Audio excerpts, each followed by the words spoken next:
Hello students, आज हम chapter 11 की एक्सरसाइज 11.3 इसका इंट्रोडक्शन पार्ट करेंगे एक्सरसाइज करने से पहले, ताकि आपको एक्सरसाइज करने में बहुत हेल्प रहे। देखिए, इसमें पहले हम करेंगे कि अरिथमेटिक एक्सप्रेशंस क्या होते हैं।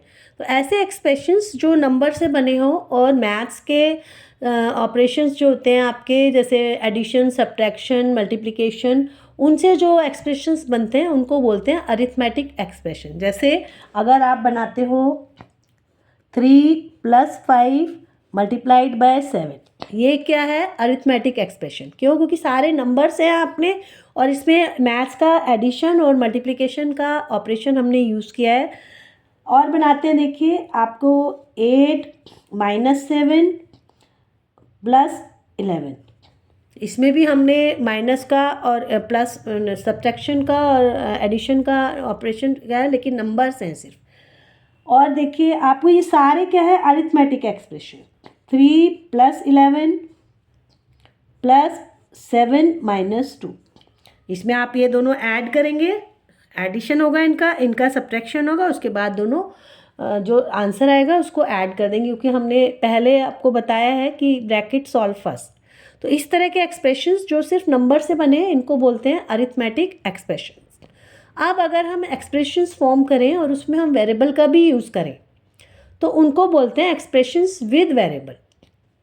जैसे अगर आप बनाते हो x + 5, तो इसमें आपने एक्सप्रेशंस लिखा है, आपने ऑपरेशन एडिशन का भी इस्तेमाल किया है मैथ्स का, लेकिन एक वेरिएबल भी है इस एक्सप्रेशन में, तो इसको बोलेंगे एक्सप्रेशन विद वेरिएबल या ओनली एक्सप्रेशन। इसमें x इज़ ए वेरिएबल और x की वैल्यू वेरी करेगी आपकी। और देख लीजिए आप y/2 - 7, इसमें भी है y 2 से पहले डिवाइड हो रहा है, उसके बाद उसमें से 7 माइनस करेंगे, लेकिन ये एक एक्सप्रेशन विद वेरिएबल है क्योंकि इसमें हमने वेरिएबल y का यूज़ किया है। ये है आपका 5m - 9, इसमें देखो 5 और m पहले मल्टीप्लाई हो रहे हैं, आप इससे कंफ्यूज नहीं होने। 5 और m जो दो अलग अलग टर्म्स हैं, 5 is a constant, m is a variable, दोनों को हम मल्टीप्लाई करेंगे तो इसका प्रोडक्ट आएगा 5m - 9। ठीक है, ये भी एक आपका वेरिएबल के साथ है, एक्सप्रेशन है विद वेरिएबल। अगर हम लिखते हैं 5n + 1, तो इसमें भी 5 और n जो है वो मल्टीप्लाई हो रहे हैं, उसमें 1 ऐड हो रहा है। ठीक है ना? तो आप इस तरह वेरिएबल के साथ होगा तो उसको बोलेंगे एक्सप्रेशन विद वेरिएबल, और नॉर्मल लैंग्वेज में जब हम मैथ्स में यूज़ करते हैं तो उसको बोलते हैं एक्सप्रेशन। और दूसरा, इसमें हम सीखेंगे एक्सरसाइज में कि अगर एक्सप्रेशन दिया हुआ है तो उसको किस लैंग्वेज फॉर्म में या स्टेटमेंट फॉर्म में लिखना है, वो कैसे लिखोगे। तो उसमें एक तो कोई ऐसा रूल नहीं है, कुछ छोड़ के आपको क्लैरिटी होनी चाहिए आपके स्टेटमेंट में। जैसे देखिए, पहला है इसमें y + 5, तो आप इसको लिख सकते हो कि 5 इज़ एडेड टू y। ठीक है, या आप ये भी लिख सकते हो सम ऑफ y एंड 5। दोनों से क्लियर हो रहा है कि y और 5 का एडिशन हो रहा है, दोनों ऐड हो रहे हैं। तो ये एक हो गया आपकी स्टेटमेंट फॉर्म कि कैसे आपका ये एक्सप्रेशन बना है। दूसरा है 2y + 17, तो इसमें 2 और y आप मल्टीप्लाई हो रहे हैं, इसके बीच में कोई साइन नहीं है, तो कंफ्यूज होते हैं बच्चे, 2y को एक साथ ले लेते हैं कि 17 इज एडेड टू 2y। नहीं, आप इसमें लिखोगे y is multiplied by 2 and 17 is added to the product. ठीक है, या आप इसको शॉर्ट में लिखना चाहो तो आपको 2 × y मल्टीप्लाइड बाय 2 ना लिख के आप लिख सकते हो 2 × y and 17 is added to it. आप ऐसे भी लिख सकते हो, इसमें कोई वो दिक्कत नहीं है, आपको बस क्लैरिटी होनी चाहिए। दूसरा है आपका z - 5, तो इसमें आपको ध्यान रखना है z में से 5 माइनस हो रहा है, तो आपको लिखना है 5 सब्ट्रैक्टेड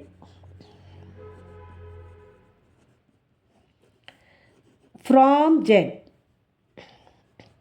अब इसमें कई बार बच्चे लिख देते हैं कि z एंड 5 आर सब्ट्रैक्टेड। इसमें आपको मेंशन करना पड़ेगा, क्योंकि एडिशन में बात और होती है, इसमें आपको प्रॉपर मेंशन करना पड़ेगा कि कौन सा नंबर सब्ट्रैक्ट हो रहा है किस में से।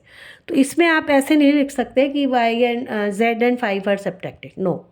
तो नेक्स्ट है आपका y अपॉन 12। तो y जो है 12 से डिवाइड हो रहा है, तो लिखेंगे y डिवाइडेड बाय 12। ठीक है।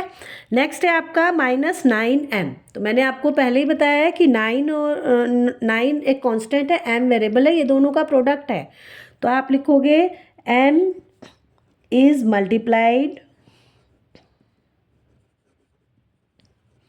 बाय -9, तभी तो -9 आएगा आपका। तो ये भी आपको ध्यान रखना है, ये माइनस है यहाँ पे इसमें साइन, तो आपको m को आप -9 से मल्टीप्लाई करोगे तभी आपका आंसर -9m आएगा। अब इसमें आगे देख लेते हैं हम कि अगर आपको इंस्ट्रक्शंस दिए हुए हो, स्टेटमेंट दी हुई हो, तो उससे आप कैसे एक्सप्रेशंस बना सकते हो, ये भी कर सकते हो आप। तो इस पे भी इस बेस्ड क्वेश्चंस हैं आपके। तो चलिए ये कर लेते हैं। 12 सब्ट्रैक्टेड फ्रॉम z। इसका स्टेटमेंट ये बोल रहा है कि 12 को सब्ट्रैक्ट हो रहा है z में से। तो आपको ये ध्यान रखना है z माइनस 12 होगा इसमें, जैसे मैंने ऊपर वाला बताया था आपको। 12 माइनस z नहीं होगा, जो ज़्यादातर गलती करते हैं बच्चे, क्योंकि इसने साफ लिखा है कि 12 सब्ट्रैक्टेड फ्रॉम z में से माइनस हो रहा है। नेक्स्ट है p मल्टीप्लाइड बाय 16। p जो है मल्टीप्लाई हो रहा है 16 से, तो क्या हो जाएगा 16p।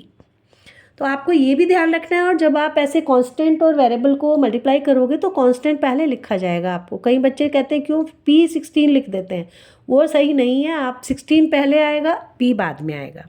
नेक्स्ट है n मल्टीप्लाइड बाय 2। देखो इसमें पूरा खोल के लिखा है n मल्टीप्लाइड बाय 2, मतलब n को 2 से मल्टीप्लाई करेंगे तो क्या आ जाएगा 2n आ जाएगा। और and 1 is subtracted from the product, और 1 को उनके प्रोडक्ट में से माइनस किया गया है। तो आपको क्लियर इन्फॉर्मेशन है, 2n आ गया प्रोडक्ट तो, और उनमें से -1 कर दिया हमने। तो इस तरह आपने देखा, अगर हम ध्यान से पढ़ेंगे और क्लैरिटी के साथ चलेंगे तो आपको बहुत आसान हो जाएगा ये। और ये एक्सरसाइज, ये चैप्टर ही बहुत इंपॉर्टेंट है आपके लिए, क्योंकि ये अलजेब्रा की एकदम स्टार्टिंग है। आगे क्लास में आपके इसके बहुत काम आएगा। अगर आप ये अभी अच्छे से करेंगे तो आगे बड़ी क्लास में आपको कोई प्रॉब्लम नहीं होगी। तो आज इंट्रोडक्शन यही ख़त्म होता है। नेक्स्ट क्लास में हम एक्सरसाइज स्टार्ट करेंगे 11.3। तब तक के लिए गुड बाय।